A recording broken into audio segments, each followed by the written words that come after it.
Jhargram main রোডে RBM স্কুলের পাশেই রয়েছে অভিনন্দন জুয়েলার্স। সেখানে আপনি পেয়ে যাবেন আধুনিক অবম রুচিসম্মত সোনার গহনা। অভিনন্দন জুয়েলার্সে সোনার গহনা তৈরিতে মজুরি সবচেয়ে কম।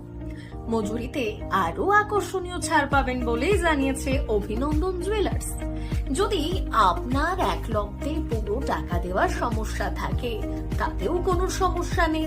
সেক্ষেত্রে আপনি প্রতি মাসে অল্প অল্প টাকা অভিনন্দন জুয়েলার্সে জমা করে সোনার গয়না বানিয়ে নিতে পারেন। পাশাপাশি আপনি পাবেন বিশুদ্ধ হলমার্ক যুক্ত রূপোর গ্যারেন্টি। ঝাড়গ্রামের অভিনন্দন জুয়েলার্স শুধু সোনা নয়, রূপো বা হীরের গহনাতেও একই গ্যারেন্টি দেয়। অভিনন্দন জুয়েলার্স থেকে আপনি রূপোর গয়না কিনলে পাবেন আকর্ষণীয় ছাড়। যে কোনো অনুষ্ঠানে আপনি কিছু না কিছু অফার পাবেন এই প্রতিষ্ঠানে। এর জন্য আপনাকে অভিনন্দন জুয়েলার্সের ফেসবুক পেজে নিয়মিত চোখ রাখতে হবে। ফলে আর দেরি নয়, আজই একবার ঘুরে আসুন ঝাড়গ্রাম মেন রোডের আরবিএম স্কুলের পাশে অভিনন্দন জুয়েলার্সে। ঠকবেন না, বরং চিন্তা মুক্ত হয়ে বাড়ি ফিরবেন।